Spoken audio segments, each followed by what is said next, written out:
la dama de la política, con ella los conocerás, es la dama de la política.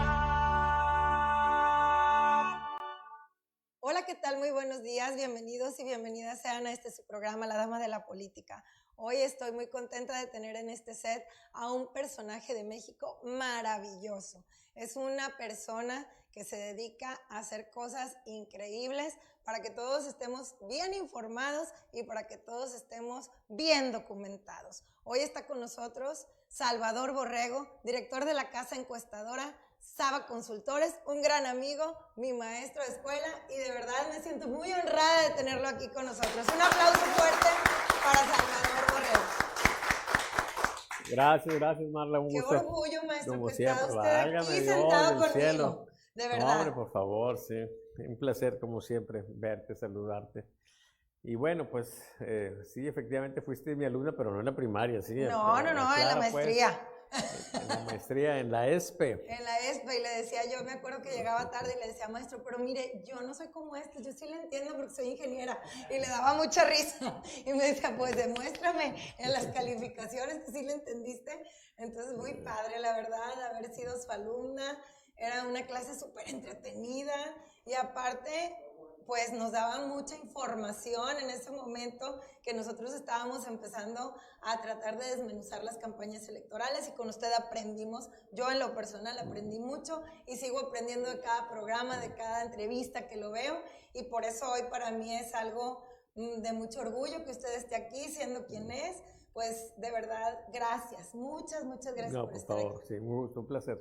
Oiga, maestro, pues todos hemos escuchado y leído sobre las encuestas, todos comentamos en algún café quién va a ganar, el candidato, qué está pasando con la fiscalía, qué pasa con la gente en el sentido emocional de por qué votan por un candidato, cómo se inclina el Vox Populi, o cómo vamos viendo detalles de cada personaje político en todo lo que vemos. Se dicen muchas cosas y eso es lo que queremos que nos vaya explicando hoy. Este es un programa un tanto biográfico para que nos diga el personaje cómo llegó a donde está y que nos cuente de su vida y que nos vaya desmenuzando un poquito todo esto de las encuestas. ¿Le parece? Claro que sí. Estoy a tus órdenes. Muchas gracias. Pues, ¿dónde y cuándo nace Salvador Borrego Alvarado? En un pueblito de la frontera tamaulipeca, que cuando yo nací se llamaba San Miguel de Camargo. Después, con los años, le cambiaron el nombre, le pusieron un sobrenombre, sí, un mal nombre, sí, le pusieron Gustavo Díaz Ordaz. Y así es como es conocido, pues, actualmente. Díaz Ordaz. Y eso fue allá por 1950, un 1 de mayo. Qué súper bien. ¿Quiénes son sus padres? Mis padres fueron, porque recientemente los perdí, Salvador Borrego Garza y Paula Alvarado Villarreal. Mi madre era tejana, sí, nació, pero por circunstancias familiares tuvo que venir acá a la frontera y acá se casó con papá. Y entonces, pues, siempre tuve la opción de hacerme ciudadano americano, pero decidí por decisión propia, mantenerme como mexicano. Yo creo que eso los enojó a los gringos porque ahora no me quieren dar ni la visa. Pero bueno, un día van a corregir. Claro, sí. hay que hablar con ellos. Así es. Para que les hagan las encuestas, porque sí, claro que usted es buenísimo en el tema. Por cierto, me topé con Ken Salazar hace 2 semanas. Cuando andaba por aquí me lo encontré. Y le dije, dame la visa. Para que nos escuchen. Oiga, ¿y cuántos hermanos son? 6 en total. 6 en total. 3 y 3. Y bueno, pues ahí estamos. En una 3 hombres, 3 mujeres. Muy buena ¿Qué relación. Número de hijos es? El segundo. El segundo. Sí. El ejemplo. El mayor de los varones también. Qué padrísimo. Sí. ¿Qué recuerdos tiene Salvador de su infancia? ¿Cómo era de niño? ¿Inquieto, alegre? ¿Qué soñaba ese niño en ese pueblito, como les dice, que llegaría a ser de grande? Válgame Dios, qué grato es recordar, sí.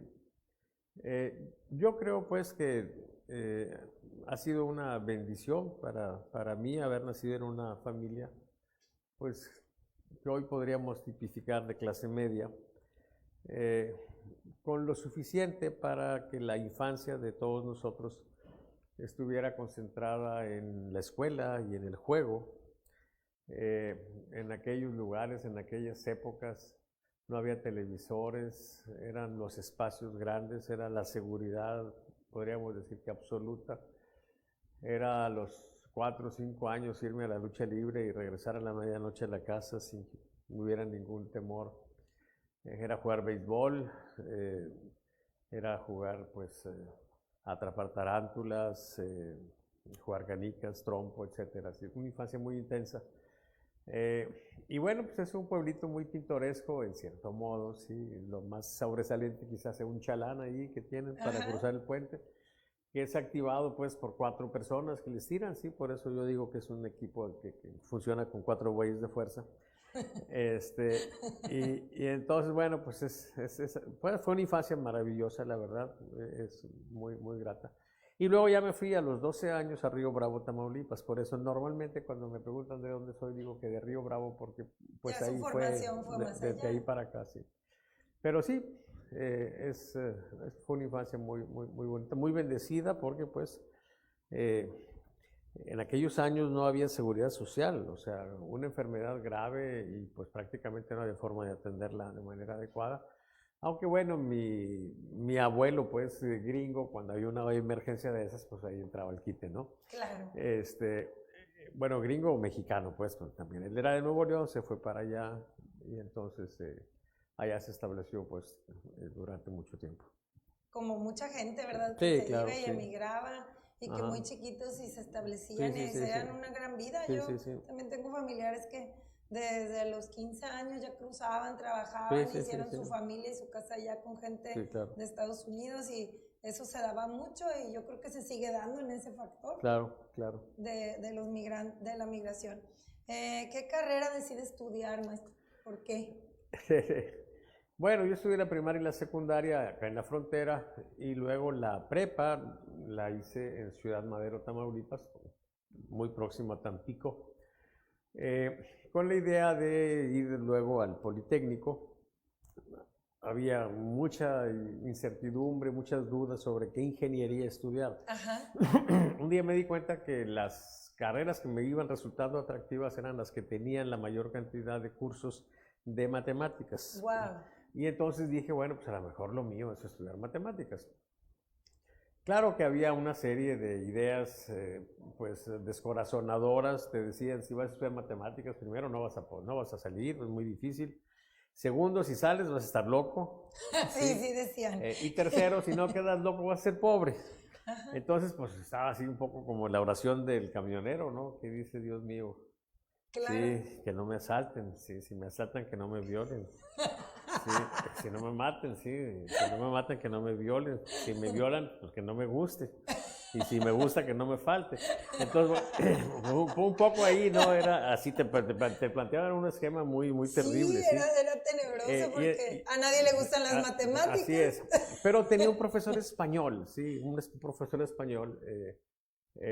Aquí no se puede decir palabrotas, ¿verdad? No puedo replicar lo que decía. Se puede, claro. Sí puede, porque era un español, Es de los que nos heredó pues la guerra civil española, ¿sí? Que nos enriqueció culturalmente. Tuve la fortuna de ser alumno del profesor Carlos Ramallo Garcinuño, español, que en su primera etapa era muy duro, ¿sí? Era un excelente expositor, ¿sí? Pero se salía de sus casillas cuando la gente no entendía y no le advertía, porque uno podía interrumpirlo en cualquier momento si no se entendía algo. Oiga, maestro, no le entendí, pero era una amabilidad así. Pero una vez que se suponía que ya habíamos entendido y nos preguntaba algo y se evidenciaba que no habíamos entendido, entonces salía de sus casillas. Claro. Y entonces de repente nos decía, no, jóvenes, no estoy enojado. Si estuviera enojado les diría, hijos de su chingada madre. Entonces, bueno, así era, aparte decían que era karateca y total, era una cosa de terror, sí. Y a mí me regañaba mucho porque pues yo nunca entendía nada, ¿sí? Yo no he tenido nunca la capacidad para entender por lo que se me explica, sino que tengo que leerlo. Es una deficiencia. Entonces ir a la clase para mí pues era perder el tiempo. Tenía que ir por obligación. Pero salía de la clase y a la biblioteca pues hasta las 8 de la noche, después de comer un poquito, regresar a cenar y otra vez ahí algún edificio. En aquel entonces las escuelas estaban abiertas, tú podías entrar, prender la luz en un pizarrón y hacer tus cosas. O sea, hasta las 10 y era un trabajo así, pero siempre iba atrasado. ¿Y qué ingeniería era? No, era la prepa. La prepa, sí. Yo pensé que era ingeniería. Y entonces ahí pues había un compañero que se llamaba Garmendia, que era un excelente alumno. Y Carlos Ramallo se había distinguido, qué bueno que estamos platicando eso, no sé qué límite de tiempo tengamos, pero quiero recordar con mucho cariño a mi maestro Carlos Ramallo García Nuño. Si alguien del TEC de Madero de aquella época nos escucha, va a recordar esto. Va a recordarlo. Él se distinguía porque había estudios de matemáticas, había concursos de matemáticas y de pronto empezaron a ver que muchos de los que ganaban tenían como común denominador el hecho de que eran alumnos de él. Okay. Y de ese modo en México se dieron cuenta de que había algo, estaba pasando algo ahí en Madero. Y entonces pues Garmendia fue a los concursos, sacó un lugar importante, no me acuerdo si el primero o el segundo. Yo no pude ir porque yo no tenía la edad para ir porque me había echado un año antes de otra prepa.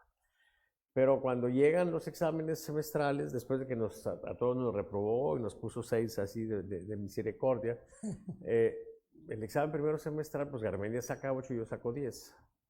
Y entonces como que el maestro no entendía qué estaba pasando, pues, o sea, de pronto, pues alguien que parecía un tonto, porque sí lo parecía, me parece pizarrón, nunca podía hacer nada, pues yo iba retrasado con 1 o 2 semanas. Y entonces, bueno, pues ahí se dio un fenómeno y alguna vez él dice, a mí me gustaría que algunos de mis alumnos estudiaran matemáticas y dirige su mirada hacia mí, en esa actitud de él, Oscar, claro, muy fuerte. Era el acto de cariño más amplio que se podría esperar, ¿sí? O sea, una mirada. Sí, me regaló, sí, una mirada, sí. Y yo entendí, pues, que él estaba diciendo, yo quiero que tú estudies matemáticas. ¡Qué padre! Sí.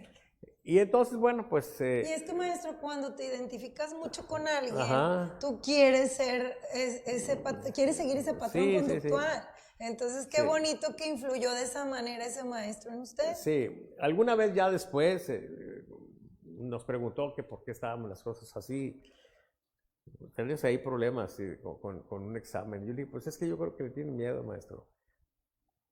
Porque nos regaña mucho. Y entonces, ahí me regañaba, el que más me regañaba, ¿sí? Ajá. Y entonces dice, déjenme decirles algo, ¿sí? En su esquema así de rudeza, ¿sí? Dice, si los regaño es porque los quiero. Claro.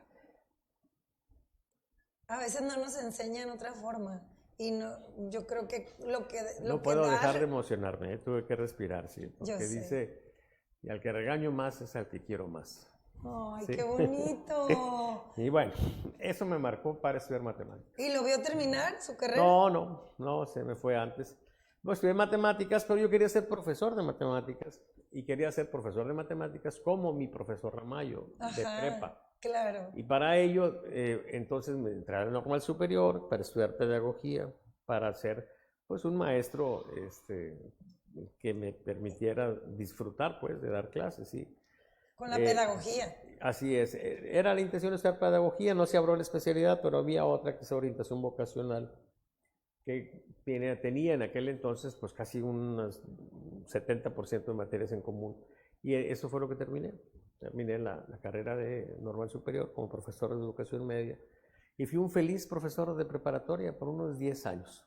¿Sí? Y creo que se le da súper bien porque nosotros en maestría, bueno, al menos mis compañeros más cercanos y yo lo adoramos, todavía lo vemos y con ese gran cariño y ese orgullo. Yo creo que ese maestro dejó una gran semilla en usted, el profesor Ramallo, porque vale la pena mencionarlo, que usted ha sido un maestro ahí en ESPE muy querido y que de verdad, a pesar de que la clase es difícil, porque no cualquiera entiende la estadística aplicada o lo que veíamos con usted, necesitas, pues la verdad, tener un grado de de matemáticas o de un avance en una ingeniería, que no todos los compañeros lo tienen, no porque no sean capaces, sino que hay diferentes formaciones en una maestría. Hay abogados, hay arquitectos, claro, hay ingenieros, y pues los que tenemos la fortuna de haber sido ingenieros entendíamos bien, pero había gente que le batallaba y había que tomarnos más tiempo para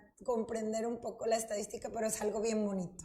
Sí, es hermosa la estadística. Es hermoso porque te da todo.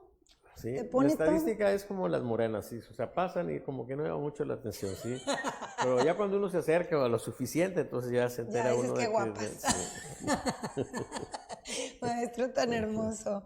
Oiga, maestro, ¿y qué estudios de posgrado ha realizado? Menciónenos algunos de los más importantes de su formación. Bueno, pues en la idea pues de seguir un poco en la docencia, empecé a estudiar una maestría en matemáticas en la universidad, hoy se llama Universidad de Texas, pero en aquellos años se llamaba Pan American University en Edimburgo. En Edimburgo. Y ahí pues tuve otros maestros maravillosos también, como Alfred Croft, sí. La idea era estudiar matemáticas, odiaba la estadística en ese momento, porque la experiencia que había tenido en la materia de estadística era terrible. Porque el choque entre tener un mundo en el que eso no es, la formalidad pues de la matemática teórica o la matemática formal en general, a entrar a un esquema en estadística donde sí sigue siendo la base, pero donde las cosas pueden ser o no ser, donde entras al mundo de la incertidumbre, ¿sí? Claro. La estadística está fundamentada en la probabilidad y la probabilidad es la rama de la estadística, la rama de la matemática, mejor dicho, que atiende el tema de la incertidumbre. Y entonces lo atiende midiéndolo pues, precisamente en términos probabilísticos. Y entonces eso se batalla pues para entenderlo. Uno piensa que las cosas son o no son y luego cuando las complejidades de la vida nos van mostrando pues que son un poco o no son un poco, ¿sí? Y también la situación de que las cosas cambian, ¿sí? Que las cosas se modifican. Y entonces el mundo de la estadística es un mundo que se acerca más al mundo real que la matemática. Pero ahí hay un quiebre, hay un choque. Ya había terminado todos mis cursos de matemática teórica, pero necesitaba tomar más para optar al grado. Y lo único que quedaba ya era estadística. Ya te digo, bueno, pues ni modo, me la voy a echar. Me la voy a echar. Pero pues ya estaba yo más grandecito, ya, como diría José Alfredo Jiménez, ya sabes la vida, así. Claro, ya sabía de lo que se trataba. Entonces, me fascinó, pues, la estadística también con un buen profesor, con el maestro Croft, el profesor Pat Croft. Y entonces por ahí se perfiló la idea de irme a Estados Unidos, más allá, a la Metodista del Sur, SMU, en Dallas. Allá estudié otra maestría en estadística y el doctorado en estadística. Y la tesis doctoral la hice en control estadístico de calidad, que es el corazón de lo que hago ahora en la política. Qué padrísimo, la calidad total en las empresas es una maravilla porque te asegura que los productos y todo vaya en perfecto estado y pues imagínese trasladando esa parte de calidad hacia las encuestas, en lo electoral y todo eso, pues por eso es el mejor. No por nada se ha demostrado que sus encuestas son muy certeras y que la verdad le dan al tino en todo lo que pronostica. A mí me encanta ver su programa en el que participa cada miércoles y bueno, mi familia y todo no lo perdemos porque la verdad, cosa que dice, cosa que pasa. Entonces, por donde usted dice, por donde diga Salvador, dicen muchos, nos vamos a guiar, porque sí, la verdad, y aparte, pues les da casi la chamba ahí, gratis, porque en el programa les dice todo, ya si no entienden, ¿verdad? Ya si no entienden. Oiga, maestro, ¿y desde cuándo realiza encuestas? ¿Cómo encontró ese nicho de mercado? ¿Cómo se da cuenta que eso era una forma de vida para usted? Bueno, yo regresé en el 84 de la Metodista del Sur una vez que terminé mi doctorado y se dio un largo fenómeno porque en la Facultad de Matemáticas pues había sido yo subdirector antes de irme, ¿sí? Y pues cometí una felonía, sí, yo lo reconozco, sí, se me ocurrió poner a trabajar los maestros. Okay. Y entonces cuando me fui dijeron, ya no regresa por nada, sí. Y entonces, no, la verdad es que tratamos de desarrollar un esquema académico ahí en aquellos años donde se exigiera, por ejemplo, que los profesores tuvieran maestría para dar en licenciatura y doctorado para dar en los posgrados. En aquella época eran pasantes los maestros y yo no planteaba la idea de despedirlos porque eran pasantes. Simplemente decir, ya no podemos recibir más pasantes como profesores, ni gente con licenciatura como profesores. Necesitamos exigir esto para que tengamos un nivel competitivo en el ámbito internacional. Eso generó mucha molestia en los profesores que se sentían honorables, dignos, adecuados para la escuela, porque plantear eso significaba decirles, ustedes no son lo más adecuado, no, ya están aquí, pues ahí van a seguirle, ¿verdad? Claro. Entonces cuando me voy, así voy a decir de manera muy sintética, hicieron varias cosas para evitar que yo llegara de regreso a la Facultad de Matemáticas. Entonces no me aceptan. El rector era el doctor Alfredo Piñeiro, tenía establecido en la universidad, creo que es un esquema que persiste, sanamente feudal, ¿sí? Un esquema sanamente feudal. ¿Qué significaba?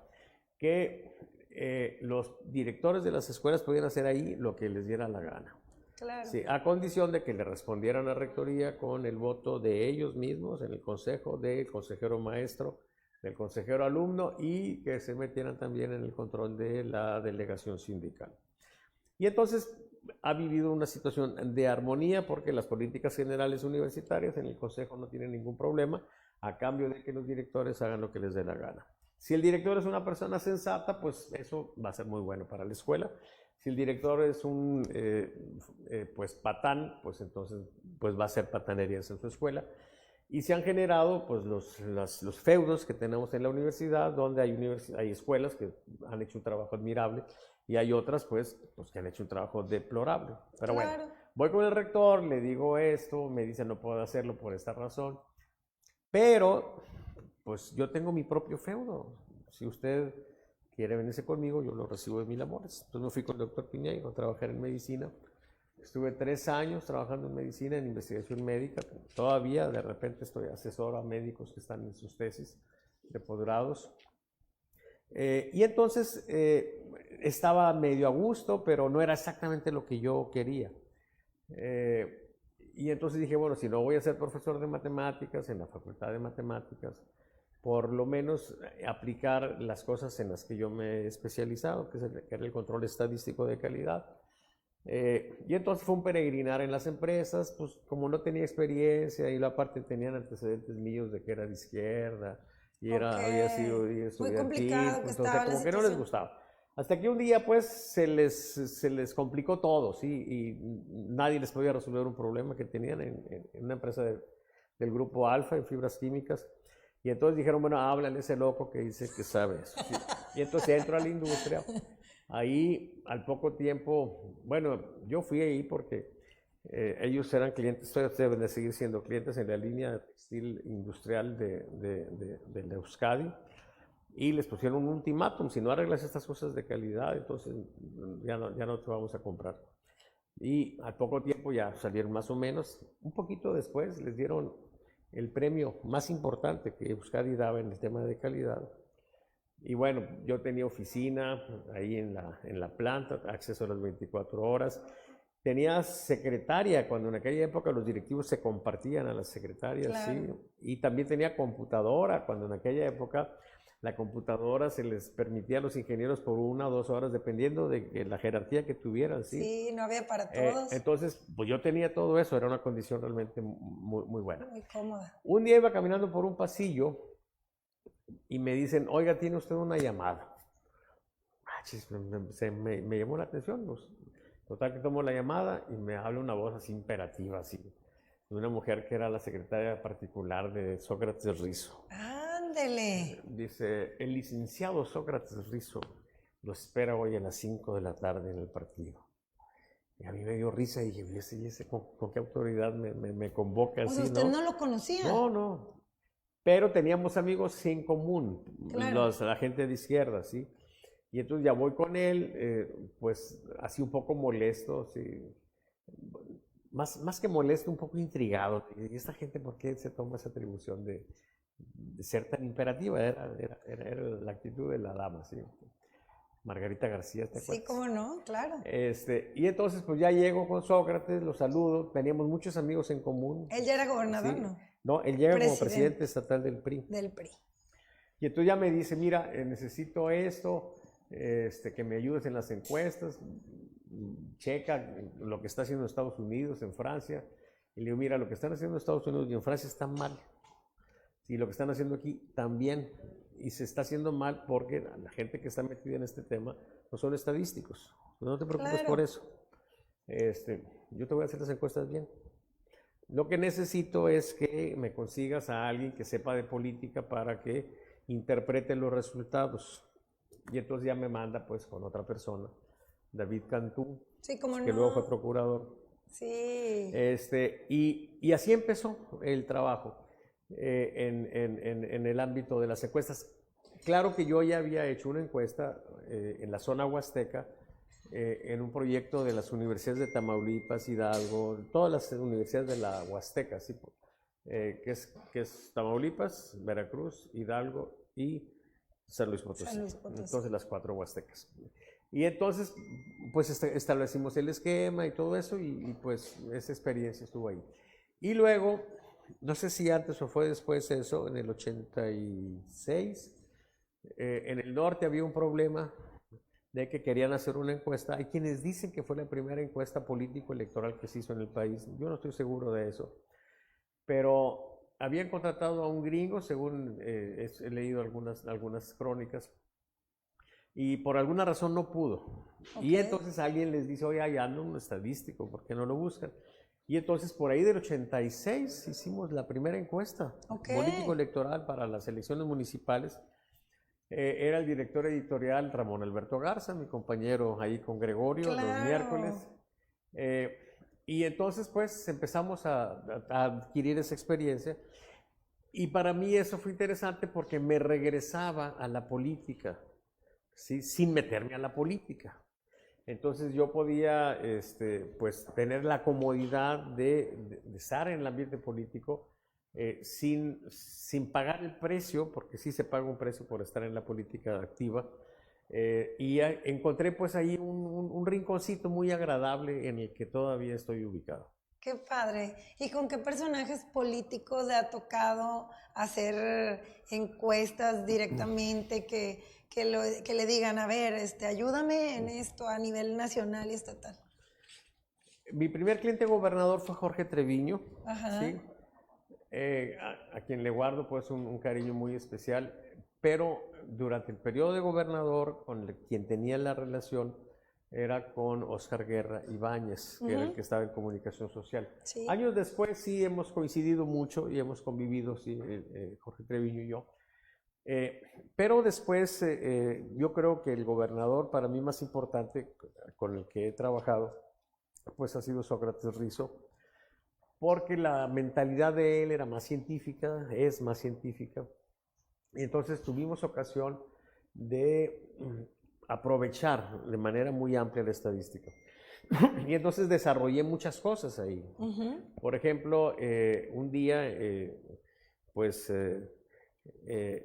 teníamos el tema de la inseguridad en aquel entonces. Ojalá tuviéramos ahora el tema como estaba en aquellos años. Como estaba en aquel entonces que podíamos andar a medianoche caminando por la plaza. Pero, por ejemplo, ahí se dio el fenómeno de que el estadístico que normalmente sirve a un experto en algún campo, se invirtió la cosa porque yo como estadístico convoqué a una serie de expertos en el área de la sociología, psicología social, antropología, medios, economía, etcétera. Y realizamos en aquella época, el secretario general de gobierno era Alejandro Lambretón Narro. ¿Cómo no? Y entonces hicimos un estudio de una profundidad interesantísima en el tema de la seguridad. Algunas personas quisieron saber qué pensaba la gente de manera general, hicimos estudios de eso. Otros qué pensaba la gente del comercio, ¿sí? La gente de la Canaco, la gente que atendía gente de manera directa y se exponía. Otros, el grado de severidad de las lesiones que presentaban los heridos que llegaban a los hospitales. Y entonces fue un estudio realmente muy interesante. pero también se aplicó para el pleito de conseguir una adecuada tarifa eléctrica, porque pues, nos juzgaban en función del promedio. Nosotros tenemos un promedio muy bueno, como parecido al de Cuernavaca. Nada más que el promedio queda así porque en la noche está fresco, pero en el día nos estamos muriendo de calor en el verano. Y entonces logramos plantear la idea de que era más razonable establecer cuántas horas de confort teníamos nosotros. Tiempos de confort es una temperatura entre 20 y 30 grados con un cierto nivel de humedad. Y sobre esa base se logró ese tipo de cosas. Y claro, por supuesto, lo político. Y bueno, pues he trabajado para la presidencia de Peña Nieto, por ejemplo, en la última etapa de su gobierno. Pues en Durango, en Veracruz, hay muchos personajes que fueron mis clientes y están en la cárcel. ¿De verdad? Sí. Sí. Borge, por ejemplo, sí, era un niño cuando lo conocí, bueno, un jovencito, sí. El anterior gobernador en Quintana Roo era mi cliente, sí. Félix, ¿qué? Canto. Canto, pero Canto es el segundo apellido. Ajá. Y luego en Durango, sí, en fin. Y ahora pues Samuel García es mi cliente. Ah, súper bien. Sí, claro. Entonces pues hemos tenido una empresa que gracias a Dios nunca ha dejado de trabajar, ¿sí? No significa eso que tengamos mucho dinero, porque a veces no nos pagan, nos echan a la cárcel y menos nos pagan, pero en términos generales, pues, el trabajo a lo largo de estos más de 30 años. ¿Y por qué sucederá eso? ¿Porque no hacen caso cuando les van diciendo por dónde va la tendencia? ¿Por qué sucede qué? Que acaben así, tan mal. En la cárcel. Bueno, pues acaban en la cárcel porque hacen cosas indebidas. No, ¿sí? Claro, pero también eso lo van midiendo, o sea, se les avisa, hay alertas negativas, hay cosas que se les dice o eso no lo o su persona no la encuestan. No, es que alguien comete un ilícito y aunque sea muy popular, pues puede enfrentar consecuencias, claro. ¿Sí? Lo que nosotros hacemos es fundamentalmente medir la opinión de la gente, saber qué es lo que se está pensando, pues de lo que ocurre y de lo que ellos están haciendo, pero los riesgos cada quien los corre, pues. Claro. Maravillosamente esto que comentaba ahorita de estar yo en la periferia, ¿sí? Entonces, bueno, pues yo puedo tener un cliente, si hace alguna barbaridad, pues él va a asumir las consecuencias, ¿sí? Pero pues no estamos en modo alguno involucrados en lo que hace. Como casa encuestadora, pues tú no te das cuenta sí, ¿no? de todas esas cosas, sino de lo que te piden medir. Así es. O sea, así es a lo que voy. Así es, y nosotros, bueno, emitimos una opinión o les decimos qué es lo que está pensando la gente. Ellos saben si lo toman en cuenta o no, es decisión de ellos. Oiga, y cuando te haces amigo de alguien y dices, bueno, yo ya llevo tus encuestas, ya eres mi cliente, ¿qué tan difícil es cuando le dices a la gente, por aquí no te vayas, porque pueden molestarse ellos también y pensar que es algo ya de amigos o personal? ¿Qué tan difícil es volverte amigo de tus clientes? No es difícil, pero casi nunca es cuando estamos en el proceso. O sea, como una vez que se ya les termina, dice. A veces sí se establece, pero no es algo que yo busque, sí, la amistad de los clientes. Nicolás Maquiavelo planteaba la necesidad de que hubiera gente que pudiera decirle a él con toda franqueza lo que opinaba, lo que pensaba de un tema, ¿sí? Pero siempre y cuando él se lo preguntara, ¿sí? Claro.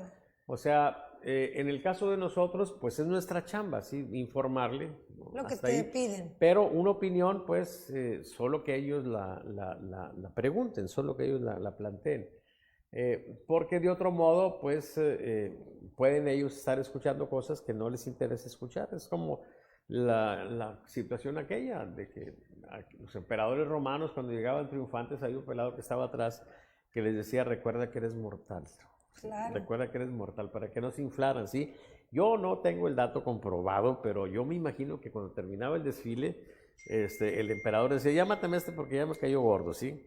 Entonces, Los portadores de malas noticias no son nunca vistos. Sí, hubo un periodo en la antigüedad en que el portador de malas noticias lo mataban. Claro. Sí, ahora no nos matan, nada más dejan de pagarnos. Eso es todo lo que hacen.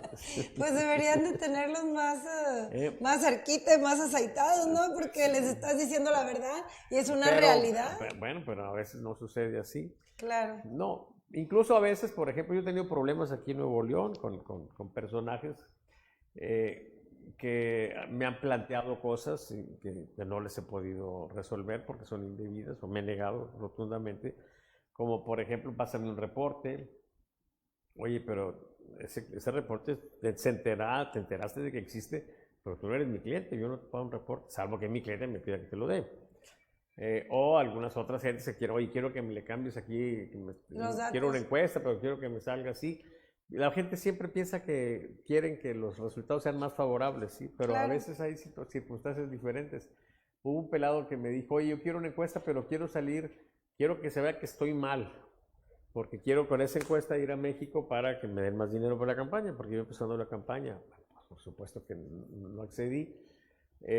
Y en lugar de ver ellos en esto una actitud de honorabilidad, de confiabilidad, ¿sí? Esos dos pelafustanes llegaron a ser gobernadores de Nuevo León. Okay. Sí, llegan de gobernadores de Nuevo León y entre los dos y sus sucesores me representaron a mí no trabajar en Nuevo León por 25 años. Cuando alguien dice de la corrupción, yo le digo, ¿cuánto te ha costado no corromperte? A mí me ha costado mucho. Claro. Me ha costado más de 25 años de no poder trabajar en Nuevo León, de encontrar amigos que me dicen, necesito esta información, pero no puede haber una factura tuya porque el gobernador nos tiene la orden de que no puede haber una factura tuya. Aquí ha habido ocasiones en que les hago el trabajo y me pagan en efectivo, ¿sí? Pudiendo facturarse porque no es algo fuera de lo que es la gestión de gobierno. Y bueno, así es esto. Sí, ¿sí? Así es. Entonces, defender la honorabilidad, sí, cuesta y a veces cuesta mucho. Pero retribuye mucho y te da mucha... Pues la satisfacción de que ahora me los encuentro. Y tener dignidad. Ahora son exgobernadores y los veo así chiquititos cuando me los encuentro. ¿sí? Ajá. Y yo, Salvador, ¿cómo estás? Y le digo, pues bien, aquí vivo. Yo sigo siendo Salvador sí, Borrego. Así es. Un día, alguna vez me dice alguien, oye, arréglate con el gobernador. Pusimos tu nombre sobre la mesa en un grupo de operadores nacionales y él te tumbó. Otros amigos me decían, oye, ¿quieres que hable con el gobernador para que se arreglen las cosas? Y yo, no. Yo les decía, ellos van a 6 años, yo voy más largo. Claro. Ellos ya se acabaron, yo estoy aquí. Sí, eso es lo que yo creo que muchos políticos tenemos que pensar y tenemos que darnos cuenta de la realidad de las cosas y aceptar y comprender y entender que los datos que se dan pues es una tendencia que se marca y está latente ahí en los datos. Sí. Entonces, bueno, pues aquí estamos disfrutando finalmente de esto que es la verdad maravilloso. Mira, lo que hemos encontrado con Sócrates Rizo en el 93, cuando el problema de Istelión, es que había un problema que detectamos por cómo se estaba dando la guerra y la lucha pues, de los maestros, una lucha maravillosa. Mucha gente quería a los maestros y los sigue queriendo, los apoyaba. Había grupos que se oponían a los maestros y participaban de manera importante en los medios. Y entonces era un rejuego muy fuerte. Un día llegué a entregarle una encuesta a Sócrates, al gobernador, y le digo, pero no le hagas caso. Dice, ¿por qué? Pues ¿hiciste algo malo? Le dije, no, hicimos las cosas como siempre.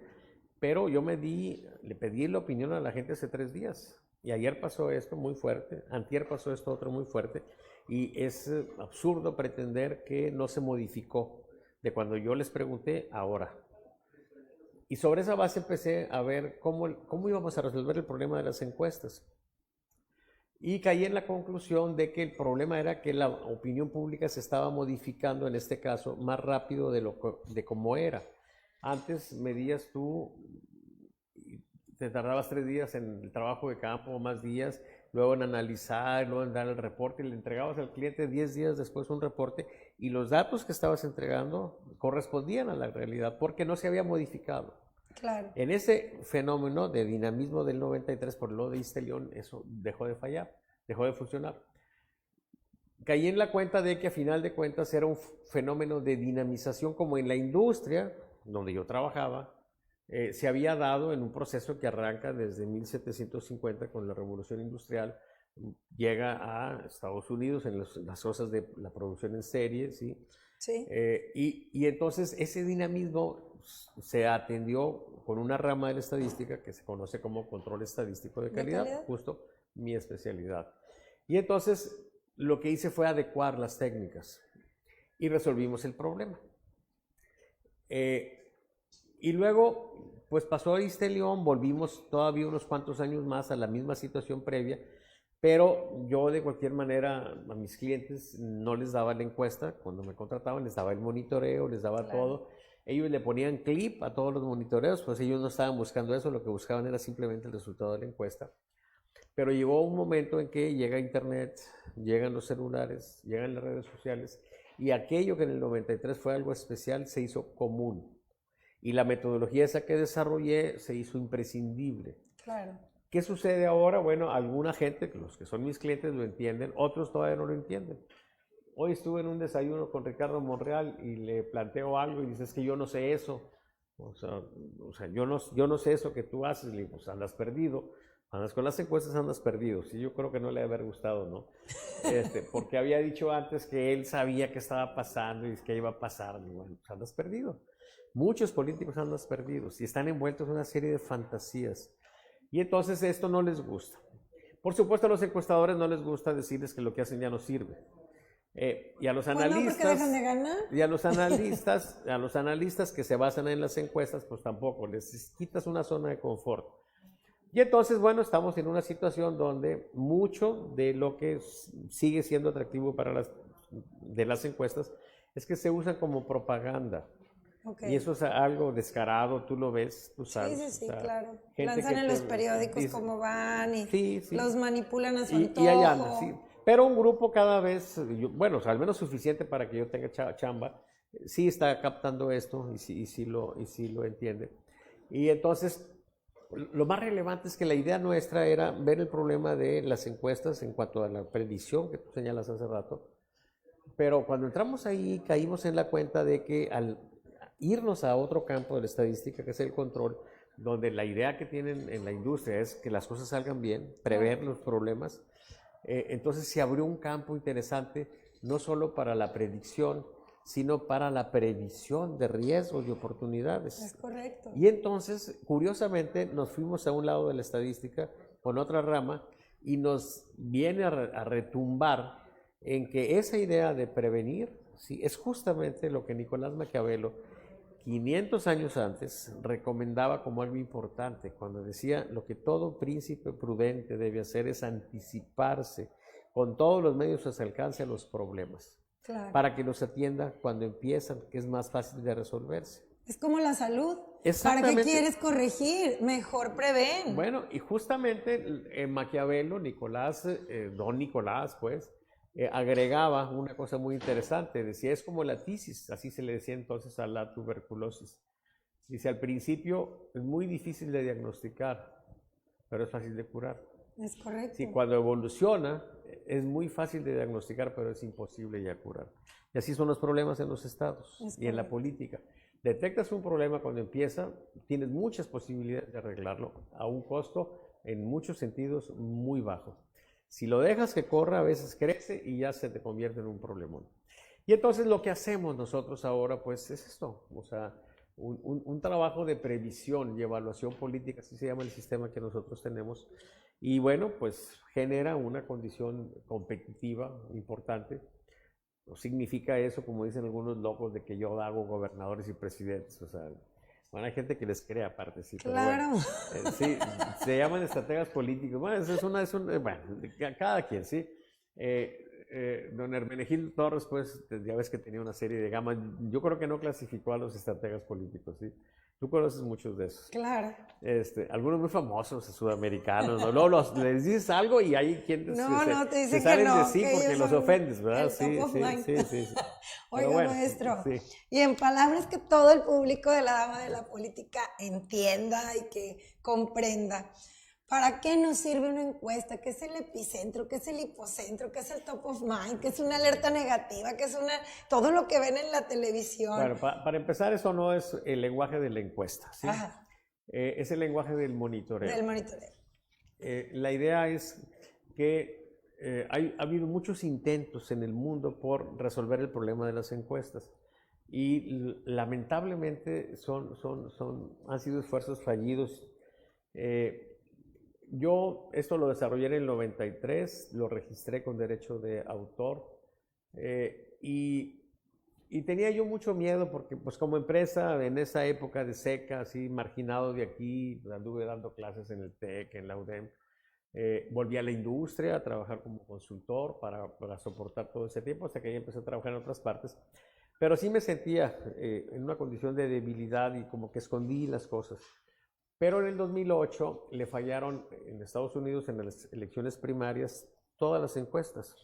Esa es la señal de que algo ya está mal con las encuestas. Que falle una o dos no tiene gran relevancia, porque fallen todas significa que ya pasó algo. Y entonces dije, los gringos se van a dar cuenta de que hay un problema con las encuestas y pues tienen estadísticos de lo mejor del mundo, lo van a arreglar. Me apresuré para ir ese año a Nueva Orleans, donde fue el Congreso de la Asociación Americana de Opinión Pública, la APOR. Presenté esto, había maestros de Harvard, había de otras compañías viendo, y yo dije, bueno, pues van a sacarlo, pues la misma solución que yo tengo, ¿sí? Lamentablemente no ha sido así. Domina el mundo de las encuestas mucha gente que no está en la estadística, y siguen haciendo las cosas, y otros traen la fantasía de usar muestras muy grandes, y es simplemente girar en el sentido no adecuado. Las muestras deben de ser más chiquitas y más frecuentes para nosotros estar siguiéndole a la opinión pública a su ritmo. Algo más real. Y entonces, cuando entras a ese mundo, tú dices, bueno, hay una variación que estás tú midiendo de cómo se va dando el fenómeno. El control estadístico lo que hace es ponerle límites en base a los mismos datos, límites que se dice, esto, si no ha pasado nada extraño, esto de manera natural, por el hecho de que estoy muestreando, se mueve así. ¿Tiene esta variación? Sí. Es como la idea de señal ruido que se usa en ingeniería. Okay. Pero si se pasa de este límite, entonces ya algo debe estar pasando o muy probablemente algo debe estar pasando. Y es lo que le llamamos una alerta. Ajá. Claro que en la industria las alertas siempre son malas, sí, porque se sale de lo que debe ser. En política pueden ser malas, pero también pueden ser buenas. Claro. Porque si se fue para arriba la aprobación de un gobernante, pues qué bueno. Claro, si se va para abajo, pues es malo. Y entonces nosotros, cuando decimos hay una alerta, podemos con estadística utilizar una técnica que se llama análisis de contingencia, que nos permite detectar qué sectores sociales fueron los que hicieron posible que brincara. ¿En dónde te dijeron Sí, para ir ahí a solucionar? Y entonces yo dije, bueno, es una alerta, es parecido a un sismo, o sea, se mueve, tiemblan las cosas. Y me fui a la sismología y me encontré un concepto que se llama hipocentro. Es más popular el concepto, el término epicentro. Ajá. Cuando hay un temblor siempre nos informan, tembló en la Ciudad de México, el epicentro está en las costas de Guerrero. El epicentro es un punto sobre la superficie de la Tierra, asociado al temblor, pero es más importante el hipocentro por lo siguiente. Primero, el hipocentro es un punto que está en la masa de la Tierra, no en la superficie, en la masa, en una línea que tiene la trayectoria del centro de la Tierra al epicentro. Para eso sirve el epicentro, para trazar esa línea. Y entonces, el hipocentro, dependiendo de su profundidad, es el número de réplicas del temblor, que es muy importante, y la fortaleza de las réplicas. Entonces, es 1000 veces más importante el hipocentro. ¿Hasta dónde llegó? Y acá en política es, bueno, ¿qué gentes hicieron que temblara? Okay. Y entonces les robé el término, y entonces tenemos el hipocentro. Cuando hay una alerta, le decimos, mira, te fue muy bien o te fue muy mal. Los que te ayudaron o los que te amolaron fueron estos, jóvenes, de estos ingresos, etcétera, ¿sí? Okay. Y también, pues ya en estadística, también vimos que había también la posibilidad de saber quiénes fueron los que menos contribuyeron. Y entonces, mira, el antihipocentro, esos se ayudaron, por estos no hicieron nada por ayudarte. Claro, ¿qué quiere decir eso? Que te pavimento, te extiende un poco más las cosas, porque te digo, te fue bien. Pero si quieres saber por qué te fue bien, busca entre esta gente. Y por ningún concepto se te ocurre buscar entre esta otra gente. Búscate los que te apoyaron, pero no acá. Igual cuando te va mal, busque en los que te castigaron, pero no en estos. Y tienes más posibilidades de saber por qué te fue mal. Y si sabes por qué te fue mal, entonces tienes muchas posibilidades de hacer algo adecuado para resolver el problema. Para revertir ese resultado, claro. Por ejemplo, si ves la historia de Guadalupe en el trienio anterior, no este, ¿sí? Empieza Cristina Díaz con una aprobación abajo del 40% por ahí. Termina en 75%. Ok. Y entonces, si tú ves, es un escalón y va para arriba, para arriba, para arriba, para arriba, ¿sí? Y cuando te asomas a los escalones, o sea, ¿cuándo es que brinca? Resulta que lo común es que hay una alerta negativa, o sea, le fue mal,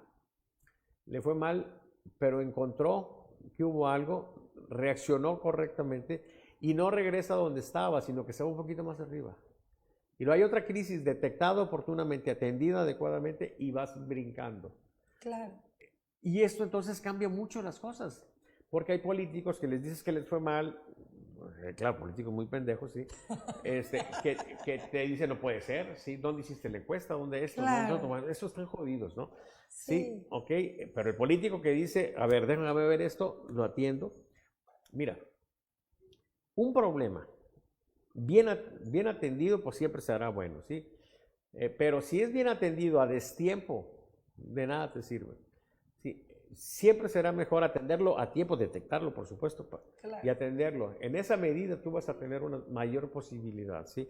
Por ejemplo, el caso del agua aquí en Nuevo León, ¿sí? Tomándome la licencia de andar platicando cosas de Samuel, ¿sí?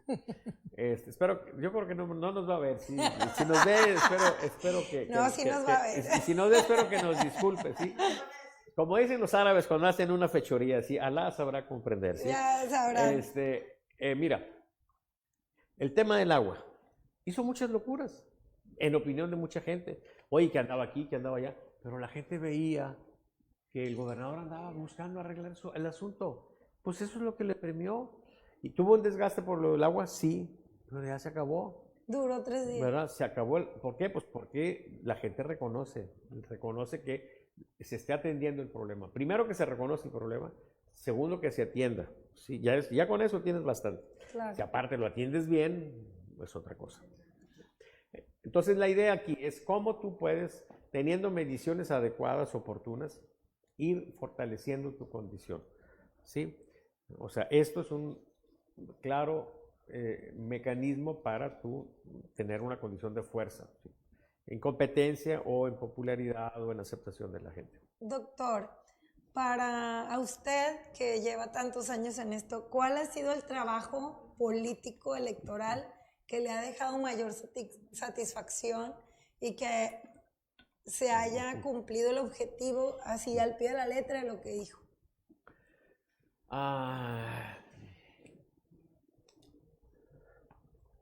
Yo creo que la elección presidencial de Enrique Peña Nieto. De Peña. Sí.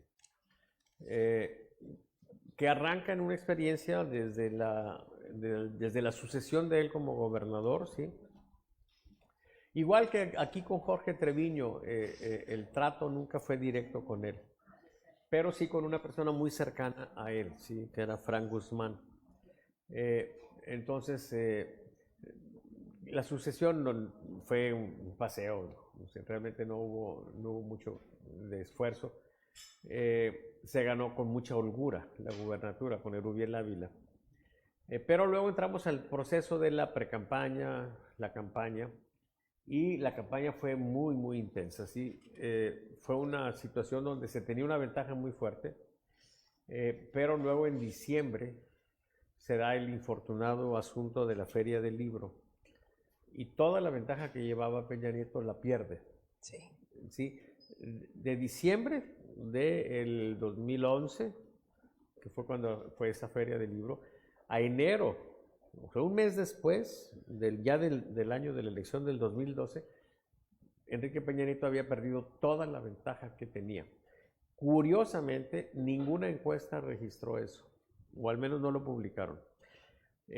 Y entonces toma la delantera Josefina Vázquez Mota. Sí, lo recuerdo. Luego sucede pues que tiene un descalabro ella cuando arranca formalmente la campaña. Recuerden que se hizo en el Estadio Azul, Sí. Y entonces se da el fenómeno de que ella se deteriora.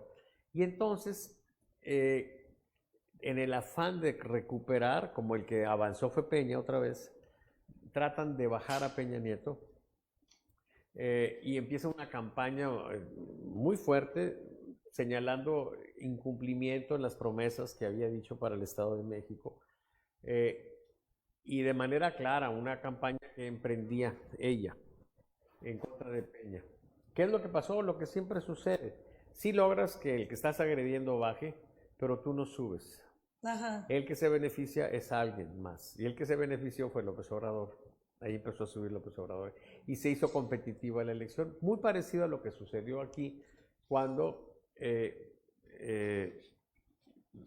Adrián de la Garza presenta una situación de la relación de Clara Luz con Kid Ranier, ¿sí? Del grupo ese Nexium.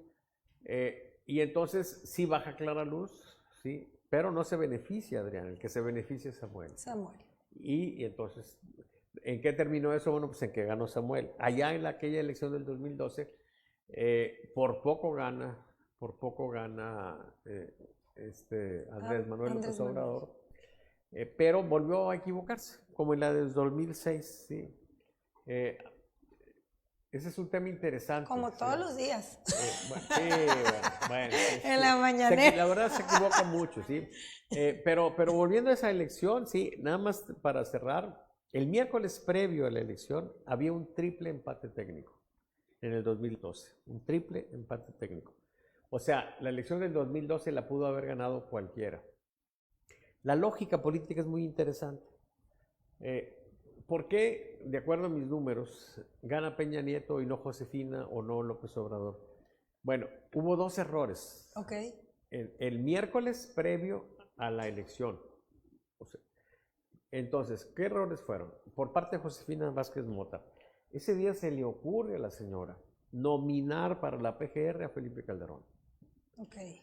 Eso por supuesto que no cayó bien. ¿Sí? Y entonces ella, en ese triple empate, se hace hacia abajo.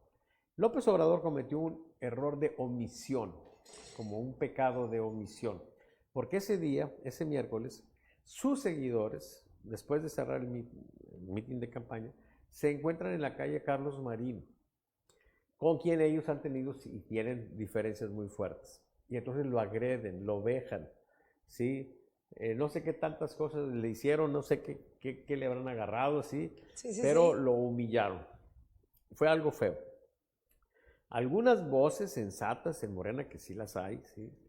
De la intelectualidad entonces, que apoyaba a López Obrador, como lo apoyaron siempre. López Obrador es producto de nuestros intelectuales mexicanos, que no se olviden y que no han pedido disculpas. Sí, no han ofrecido disculpas. No han ofrecido disculpas. Entonces, le recomendaron a López Obrador que ofreciera una disculpa. Si ese miércoles López Obrador sale y dice, un poco agarrándose de la idea aquella que traía de la República Morosa, sí, que eso que pasó pues era algo que él no compartía, que lamentaba mucho lo ocurrido, y si se ha movido un poco a decir, yo quisiera al señor Carlos Marín decirle pues a nombre de mis seguidores que le ofrezco una disculpa. Tal vez hubiera sido presidente desde entonces, todavía sería presidente, sí, claro. Imagino, desde el 2012. Pero su orgullo, sí, su tosudez de siempre, lo mantuvo como la chacha Micaela callado la boca. Y creo que ese fue un error de omisión de él. A Peña Nieto no le pasó nada, simplemente no muertito y ganó. Entonces, eso fue una elección muy interesante, sí, está muy documentada. Bueno, las últimas elecciones presidenciales las tengo perfectamente documentadas. Si entran a YouTube, en mi canal de Saba Consultores, y buscan películas electorales, ahí pueden ver varias historias de procesos electorales en 2 minutos o 3 minutos. ¡Qué padre! Y si la detienen y analizan ese periodo y tienen información, pueden encontrar cosas muy interesantes. Pero bueno, sí, eso es, yo creo, pero vamos, hay procesos electorales donde andamos en 20 campañas o más campañas, ¿sí? Es una experiencia muy intensa. Déjame aprovechar aquí, Marla, para comentarte algo. Mira, claro. Hay quienes dicen, yo sé mucho de política y estoy metido en la política, sí, he andado en tantas campañas, etcétera. Pero un estratega o un político que andan ahí en la campaña, andan en una campaña mientras yo ando en 20. Ok. ¿Sí? Entonces, hay gente que fue a estudiar ciencia política, en algunas partes, una serie de ideas, y yo tengo una relación con ellos muy parecida a la que tienen los obreros, ¿sí? Con la gente de ingeniería cuando llega a las fábricas, ¿sí? Yo me acuerdo que era muy común que los obreros que están ahí todos los días, y a fuerza de estar ahí, van entendiendo muchas cosas de los procesos. Claro. Y era un chiste común, decir, ya llegó el nuevo ingeniero. Sí. Y ya nos volvió a pedir lo mismo, que sabemos que no jala. Sí, pero pues como su teoría le indica eso, entonces pues vamos a hacerlo. Ya sabemos qué va a pasar, sí. Bueno, son dos tipos de conocimiento. El conocimiento científico que lleva el ingeniero, el conocimiento ordinario, El ¿sí? que O está común, ahí, el que está en el ahí. proceso, Que en la mucho es calle. falso, es cierto, pero es un Sí. conocimiento que se va generando. Claro. Y entonces, a lo largo de los años, de más de 30 años, de estar ahí como obrero de la política y viendo cómo se va, y oye, pasó esto, luego pasó esto otro, oye, otra vez pasó esto otro, pues se va generando un cierto conocimiento. Y ahora, pues después de muchos años, empecé yo a meterme en hablar de la política, ¿sí? Y señalar, pues, las cosas que veo que son absurdas y cuestionar a mucha gente que ha estado en las cosas de la intelectualidad, porque se han basado en historias, en experiencias previas, asumiendo que van a suceder aquí. Y hay una serie de locuras. Un amigo mío que fue rector quería ser gobernador porque decía que si Fujimori en Perú era siendo rector, había sido presidente, pues eso quiere decir que él tenía que ser presidente. No, pero hay Son condiciones historias diferentes radicalmente de vida. diferentes, claro, Claro. ¿sí? Y entonces se van generando una serie de conocimientos, entre comillas, pero que son fantasías, y por ahí está muy lleno esto. Escuché algo muy padre en un programa Ajá. que dijo que la estadística estaba llena de fantasías. Claro, Que era, la política. Que en política una estadística estaba llena de Sí, fantasías. sí. Y mucha gente disfruta de sus fantasías, igual que tiene derecho, ¿sí? Claro. Pero el punto aquí es pues que sobre esa base hemos estado viendo cosas y las hemos estado cuestionando. Mira, por ejemplo, en el 97, 98, la intelectualidad nacional defendía mucho el tema de que la sola alternancia en el poder significaba desarrollo económico, crecimiento, felicidad, etcétera, ¿sí? Vivimos la alternancia y ¿qué pasó? No, hombre, Seguimos vamos peor, de mal en peor. ¿sí? Entonces, ese tipo de fantasías se han ido pues poco a poco pues ahí evidenciando. Y entonces, bueno, pues ahora emito una opinión modesta en esta condición, sí, pero en un esfuerzo de pues tratar de disfrutarlo, ¿sí? A mí mi chamba es medir y darles las cosas, ¿sí? Pero tengo derecho a disfrutar de la política, sobre todo disfrutar del humorismo involuntario de los políticos, porque a mí si algo me da risa son las solemnidades, decimos. Claro. A mí me da mucha risa ver al presidente que le rindan honores ahí los Y sobre soldados. todo que hay un abuso Sí. en el uso de las encuestas, porque cualquiera se dice encuesta, que encuesta, cualquiera dice que surge gente por todos lados que te dice mentiras. Y ellos cuando quieren oír Ajá. algo a su favor, pues de ahí se Sí, son ganchan. receptivos. Pues lo que ya comentamos, o sea, Ajá. un porcentaje muy alto de las encuestas lamentablemente son propaganda. Oiga, doctor, una encuesta confiable que mida y que dé un monitoreo real, no nos va a decir el costo porque pues no es correcto, ¿verdad? Pero arriba de qué tanto anda o qué tanto es lo que se le invierte, le puede invertir a una persona en una empresa o en la política. La encuesta tiene el problema ese que comentamos. Un monitoreo tiene la ventaja de que son muestras muy pequeñitas y prácticamente una encuesta vale lo que el cliente esté dispuesto a pagar. Simplemente se puede hacer una muestra con un tamaño de muestra pequeño, eso baja el costo, y si se hacen más esporádicamente, pues también baja el costo. Pero el costo de las encuestas es interesante porque Más bien es una inversión. porque es una inversión muy fuerte. Claro.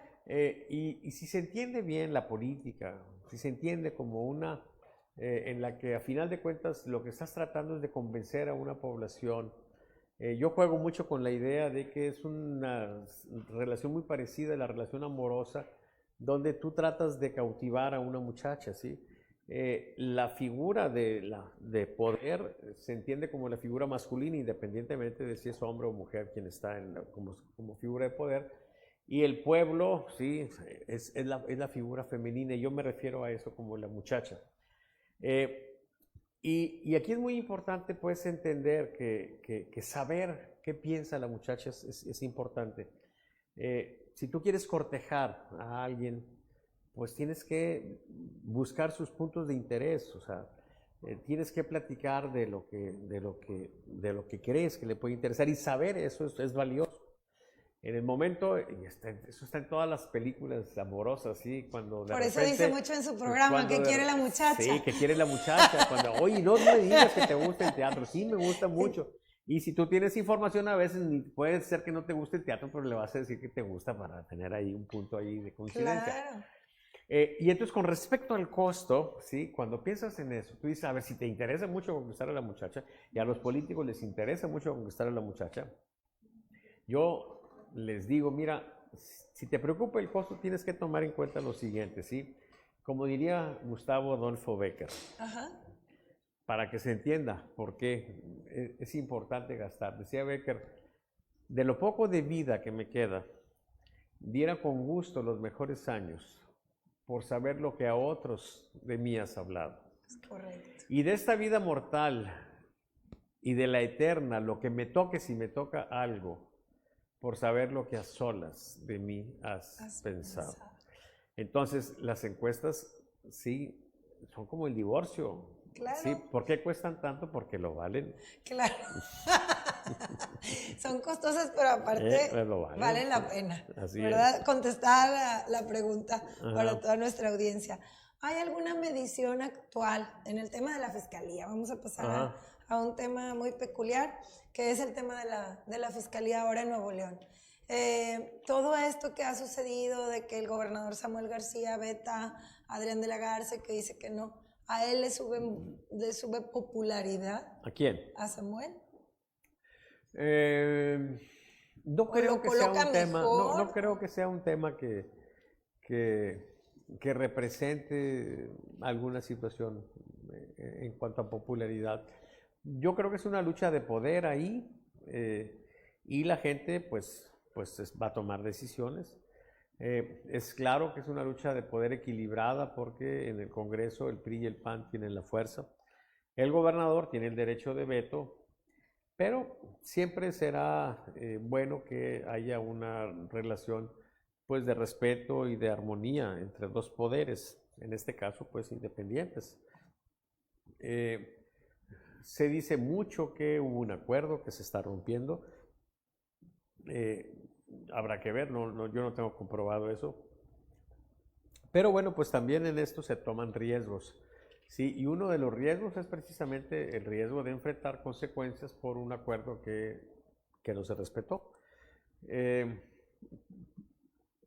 Pero no creo que de manera directa eso vaya a tener una repercusión en la aceptación al gobernador.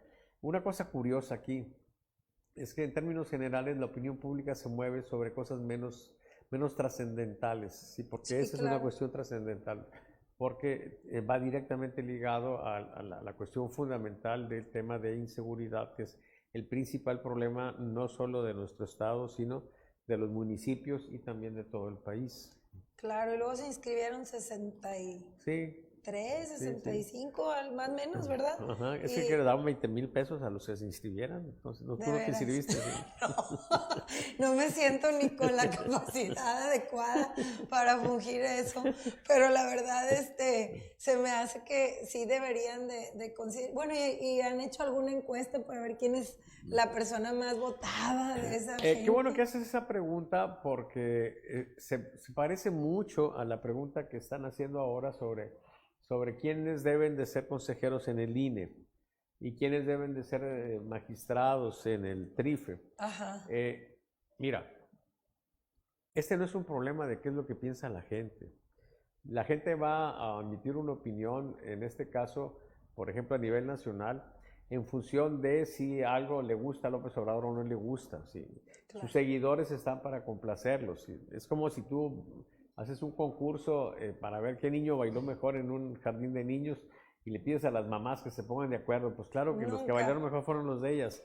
Sí, igual aquí, el punto es que para este tipo de cosas especializadas no es el juicio del pueblo. ¿Sí? El pueblo no sabe de muchas cosas. No podemos ir a preguntarle, oye, ¿qué te parece este? Le preguntamos para gobernador y nos corremos el riesgo de que se equivoquen o para presidente.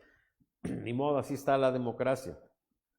Y ahí es manipulable y todo eso, bueno, pero bueno, finalmente yo creo que hasta ahí debe llegar nuestra democracia representativa, que el pueblo elija al que quiere, sí, y luego que pague las consecuencias de equivocarse, como ahorita lo está haciendo, sí, a ver si aprende, sí, y si no aprende, bueno, pues que siga ahí hasta que ya de plano estemos en una situación deplorable y a ver si entienden, sí, pero en cosas especializadas no se le puede pedir opinión, o sea, deben de ser las personas adecuadas para desempeñar esos cargos. Por supuesto que el tema de inseguridad pues requiere que sea la mejor opción que se tenga, una persona que conozca, que nos permita tener condiciones de seguridad, que podamos salir a la calle tranquilos, que podamos disfrutar de eso, ¿sí?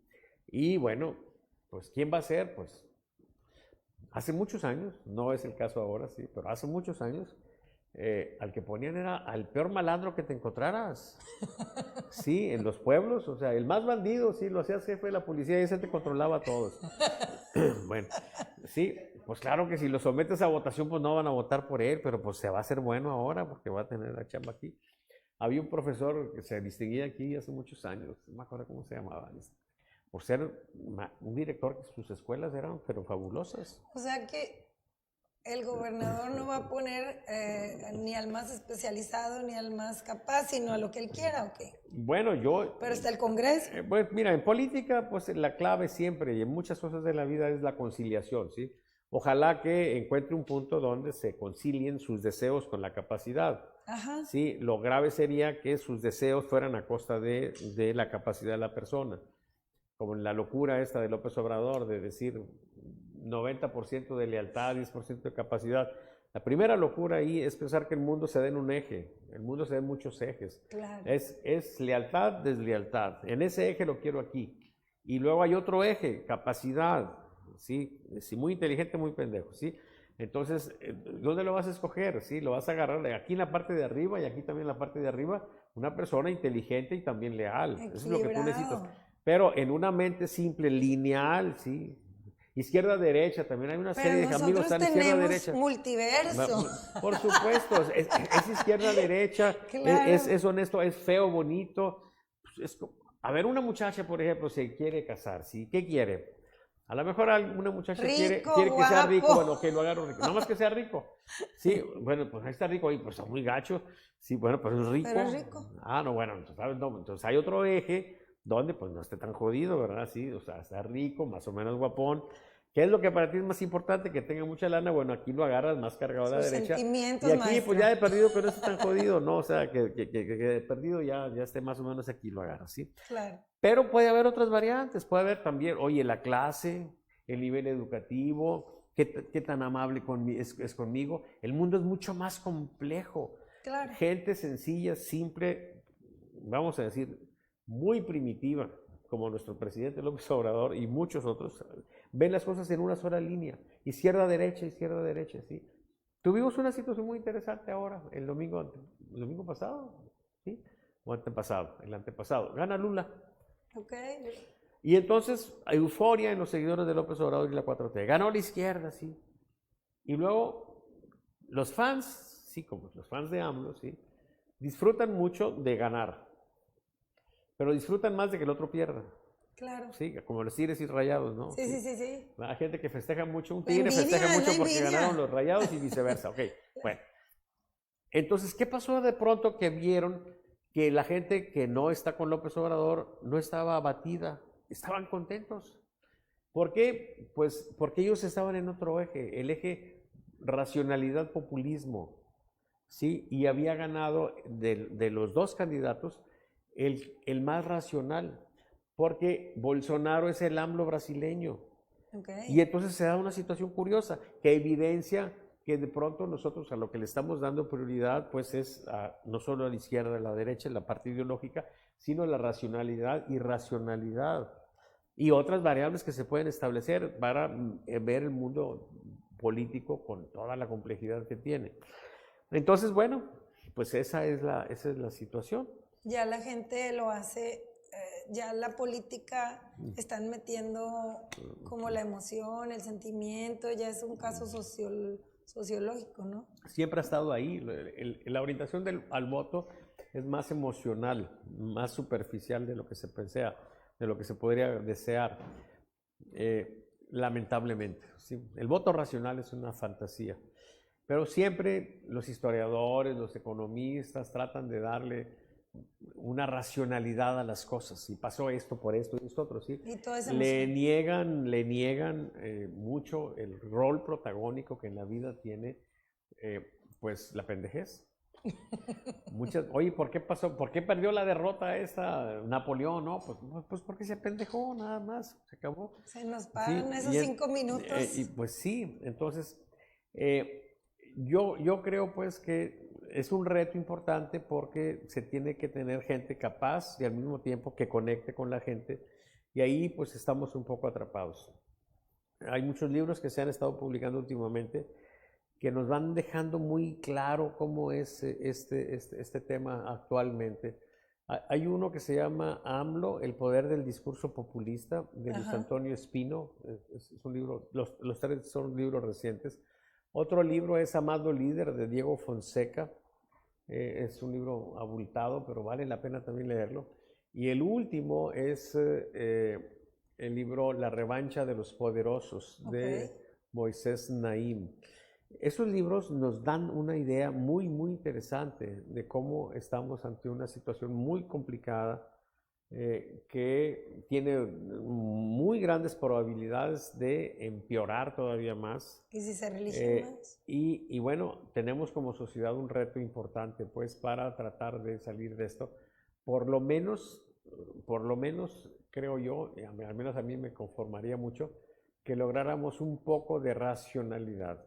O sea, no me importa que el próximo presidente sea de Morena o que sea de izquierda, eso no me importa, nada más que no haga tantas locuras como esta. Ya será un gran avance, ¿sí? Pero bueno, pues vamos a ver. ¿Qué opina de la reforma electoral? Es justamente ese el último Valladar. Hay una entrevista que le hicieron en el Financiero, hay un programa que se llama La Silla Roja, yo lo vi ayer, donde entrevistan a José Woldenberg. Y lo que Woldenberg plantea ahí es que lo mejor que le puede pasar al país es que no le muevan nada al INE así como está. Es claro que es un atentado contra el INE, es claro que es una forma del presidente de agarrar el control, y es claro también que está preocupado porque aunque en las encuestas salga muy arriba Morena, a la hora de ir a las urnas esa fuerza no se refleja, porque aunque a muchos se les escapa, porque dicen, pues el presidente trae una aprobación de más del 60%, etcétera, se les escapa que la composición de su fuerza ha cambiado. Él llegó en el 18 con el apoyo de académicos, intelectuales, artistas, personas que en general son aquellas que tienen estudios superiores, más de 15 años de estudios. Esa gente ya no lo apoya al presidente. Claro. ¿Sí? Ya no son una fortaleza, son una debilidad. ¿Cómo se ha compensado? Pues de pronto la gente está recibiendo 2,000 pesos, 3,000 pesos y dice, nunca un presidente nos había dado tanto. Uno de las grandes mentiras es esa. Moisés Naim nos invita a que seamos muy contundentes y que nos esforcemos mucho por esclarecer las grandes mentiras. Todos los políticos mienten hoy y han mentido siempre, ¿sí? Igual que todos los esposos, ¿sí? Mienten, ¿sí? Y algunas esposas. La mentira es parte de nuestras vidas y además aparte es mucho más hermosa la mentira a veces que la verdad, ¿sí? Pues es que a nadie le gusta enfrentar su realidad. El problema no son las mentiras. Bueno, el problema no es la mentira, es que Moisés te las creas, ¿no? Moisés Naim, para devaluar para quitarle fuerza a esas mentiras, como las que López Obrador dice todos los días ahí en las mañaneras, se refiere a eso como mentirijillas. ¿Sí? Mentirijillas. Esas mentirijillas van a estar toda la vida en nuestras vidas, van a ser partes. Yo no sé por qué la gente se obsesiona tanto con la verdad. El problema es las grandes mentiras. Y nosotros tenemos grandes mentiras en este país. Por ejemplo, fraude de 2006 que le hicieron a López Obrador, eso no es cierto. Es una gran mentira. ¿Sí? Yo seguí esa elección por 3 años. Esa entrevista que le hacen a Goldenberg deja perfectamente claro también que es una gran mentira. ¿Sí? Eso hay que moverlo, hay que aclararlo. Que este presidente es el que le ha dado más a los pobres que los pobres nunca les habían dado, es una mentira. Hay casos concretos de personas que apoyaron a López Obrador y eran al mismo tiempo beneficiarios del Seguro Popular. Claro. ¿Sí? Y era López Obrador y es un honor estar con López Obrador y luego de repente ya ganan y lloran de emoción porque ganó López Obrador y luego recaen en su enfermedad. Van al Seguro Popular y les dicen, ¿sabes qué? Ya se acabó. ¿Por qué? Pues porque esta lana, el presidente ahora la agarró y ahí la anda repartiendo, pero de manera directa. Sí, nada más que la operación vale 100,000 pesos y a mí me dan 2,000 pesos, ¿con qué hago eso? Bueno, sé de casos concretos de personas que han seguido el drama de apoyar a López Obrador, de tener un problema que tenía apoyo por programas neoliberales de antes, ¿sí? Y ahora ya no lo tiene, se agravan, se hacen anti López Obrador, anti AMLOS y mueren, y se mueren, pagan con su vida. Y lo hacen consciente. Muchos no lo hacen consciente, pero eso es una cosa que se debe de aclarar. Hoy tenemos no solamente una situación de desamparo para muchos pobres, sino que además tenemos más pobres. Claro. Y se está dando un fenómeno muy peligroso para López Obrador, de que la gente que lo está castigando en los hipocentros empieza a ser la gente que no recibe apoyos. La gente que más lo apoya es la gente que recibe apoyos y la gente que menos lo está apoyando es la gente que no recibe apoyos. Y cada vez hay más gente pobre que necesita apoyos y convive con un primo, con un vecino, etcétera, que está a lo mejor menos amolado que él, pero sí está recibiendo dinero y él no. Y entonces la envidia, que es un motor muy fuerte en nuestros países, está moviéndose ahora en sentido contrario, porque la envidia fue lo que le ayudó a López Obrador para generar la polarización que lo lleva al poder. Claro. La envidia ahora se le puede estar revirtiendo, ¿sí? La envidia es una fuerza muy poderosa, una herencia. Y eso también se puede medir Pues claro, una herencia que tenemos de los españoles. Dicen que el español, para ser feliz, necesita saber que se va a ir al cielo. Okay. Pero para ser completamente feliz necesita saber también que su vecino se va a ir al infierno, ¿sí? Entonces, esa envidia tan fuerte que nos heredan los españoles a todos los países que derivamos de colonias españolas, bueno, pues ahí la traemos, ¿sí? Y entonces se está moviendo por ahí. Es una situación. Pero el punto aquí es que las grandes mentiras son un problema. El fraude, que es el presidente que está ayudando más a los pobres, todo ese tipo de grandes mentiras deberían la oposición, la si oposición tomarlo. Yo no estoy en la oposición, yo estoy aquí para divertirme, ¿sí? Además los héroes ya estamos fatigados, ¿sí? O sea, yo no quiero andar ni en la marcha ni nada de eso, yo simplemente me divierto. Mido los lunes como hoy, ¿sí? Y luego los martes les digo cómo están las cosas, y los miércoles ahí ando en la televisión, ando con Rocha, ando acá con Goyo. El jueves voy a mi mesa guerrillera. Enrique Rocha también lo escucho en Radio Fórmula. Y se acabó la política en la semana, ¿ya? Claro. ¿Ya? O sea, vamos, yo no sé si tenga derecho a ser feliz, pero yo trato de ser feliz, esté quien esté en el gobierno. ¿Sí? Desde el lado humano, ¿quién es como persona Salvador Borrego? Pues soy un pobre borreguito que habita en la serranía. Sí. ¿Qué le gusta hacer de hobbies? De hobbies, pues la música. ¿En qué cree? ¿En qué creo? ¿Cómo que en qué creo? Como filosofía de vida.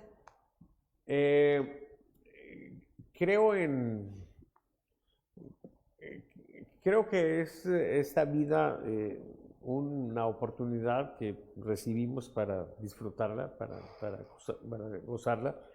Estoy muy en línea con la idea de Dios de Spinoza, ¿sí? Como decía Einstein también.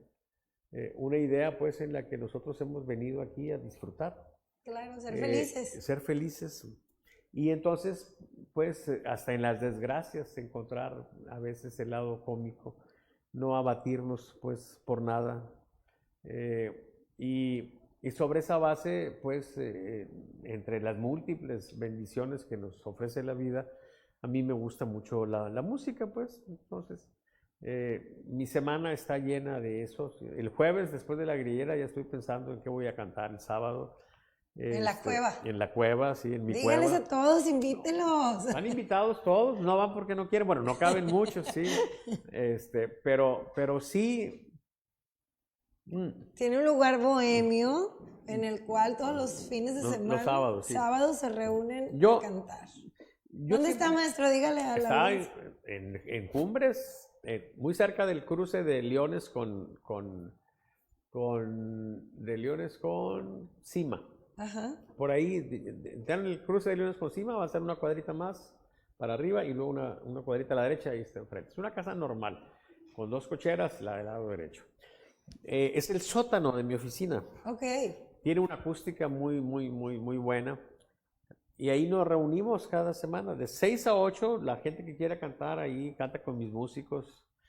Ya a las 8 ya los corremos, ya a las 8:10 ya cantamos los que siempre hemos estado ahí en la cueva. Qué padre. Pero sí, la idea es, pues, es divertirse. Disfrutar. Sí. ¿Le gusta componer?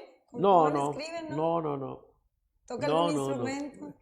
Alguna vez anduve ahí en el piano, pero ya se me olvidó todo, sí. Ya me dediqué nada más a cantar. Pero le encanta la música. Claro. Creo que todos los que tenemos una ingeniería por ahí nos gusta mucho cantar y hacer esa parte artística. Hay unos que cantan muy feos, sí, pero como quiera ahí los escuchamos, no pasa nada. Sí. Como quiera le echamos ganas. Así es. ¿Qué es lo que mantiene en el top of mind la vida de Salvador Borrego?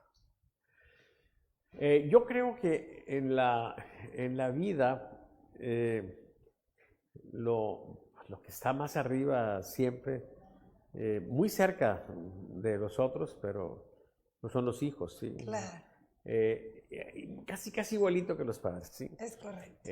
Hay una condición en el caso de los hijos de responsabilidad, de compromiso también, sí.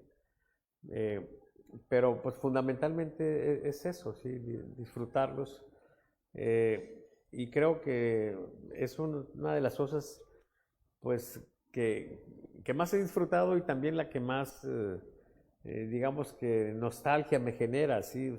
Yo sentí envidia cuando dejaba a mis niños en el jardín de niños de las maestras, porque si estas mujeres disfrutan más a mis hijos que yo, están con ellos más tiempo, sí. Pero bueno, pues anda uno en esas cosas. Y extraño mucho a mis hijos, o sea, no porque los haya perdido, sino porque extraño los años de su infancia. Los chiquitos. Aunque claro, los disfruto mucho. Y yo creo pues que la tarea fundamental y en la que me he esforzado todo este tiempo es en tratar de convencerlos de una cosa nada más, ¿sí? De que los quiero. Díganle a la cámara a sus hijos, déjenles un mensaje. Ellos me van a, bueno, no sé si me vayan a ver, no, pero ellos ya saben. Sí, lo van a ver. Sí. Pero pues esa es simplemente la tarea, que ellos estén plenamente convencidos de que son amados, sí, de que son muy queridos. Y ya, igual en el caso de los padres, sí, es más compleja la situación de los padres porque, pues, en el caso de los hijos es un amor incondicional, en el caso de los padres es un poquito más complejo. Dice el doctor Miguel Ruiz en su libro muy atendible de los cuatro acuerdos de nuestra cultura tolteca, que hay que perdonar a los padres, siempre tenemos algo que perdonarles, sí. Yo espero que mis hijos me perdonen a mí lo que me tengan que perdonar, pero sí por lo menos tener una condición armoniosa con ellos. Yo los perdí hace poco, pues me da mucho gusto que por muchos años, podríamos decir 2, 3 décadas, las últimas décadas fueron décadas en las que me esforcé por no tener ninguna fricción con mis padres, ¿sí? Y disfrutarlos como lo hice, y la vida me dio la bendición de disfrutarlos pues por casi 70 años. Qué bendición, maestro. Sí. Qué bonito, pues esta ha sido la entrevista con Salvador Borrego Alvarado, y para terminar me gustaría mucho hacerle una serie de palabras que es como algo capcioso. Yo le digo una palabra y usted me contesta lo primero que se le venga a la mente, ¿va? Usted me dice cuando esté listo. Y pues ya estoy listo, pero a ver, échale. Cash. Elena Chávez. Gobierno. Una gran oportunidad para servir. INE. Algo que debemos defender. Partidos.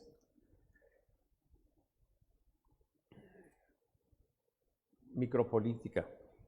Encuestas. Fantasías actuales. Ancestros. Ancestros. Agradecimiento. Saba. Un sueño que con muchas dificultades poco a poco se hace realidad. Amor. Lo más importante en la vida. Dios. La gran esperanza. Qué padre, maestro. Pues un aplauso para Salvador Borrego. Espero que le haya gustado estar aquí en el programa La Dama de la Política y me gustaría mucho que nos deje un mensaje para toda la audiencia. Válgame Dios. Bueno, pues nada más agradecerles su atención.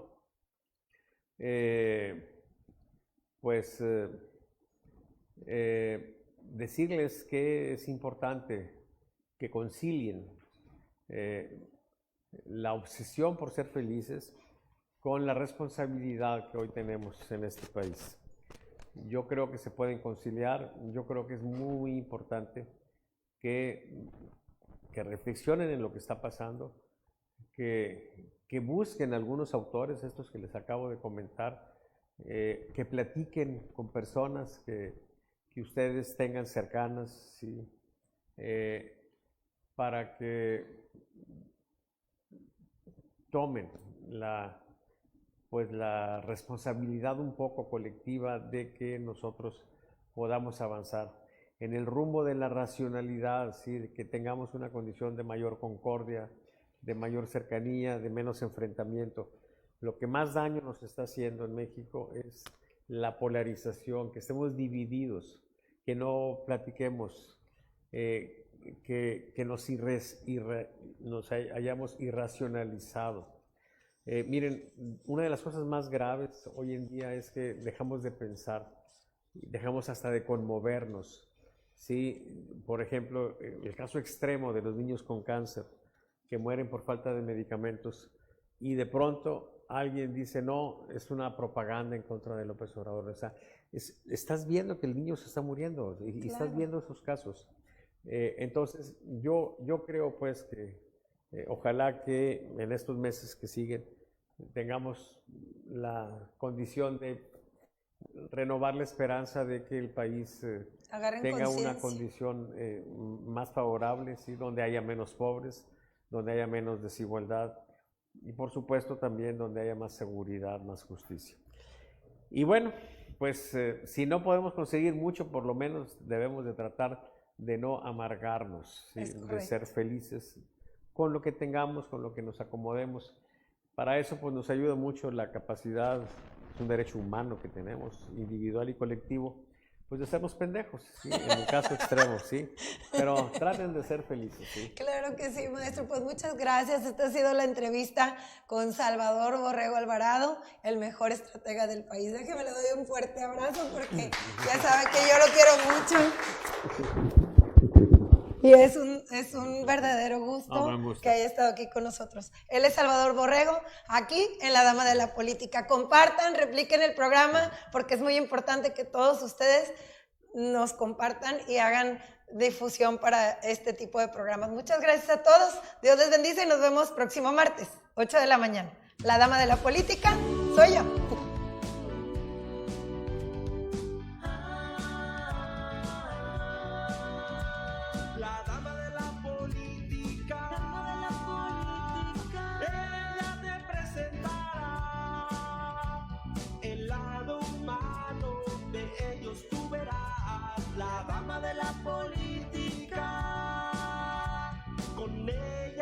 Conocerás en La Dama de la Política.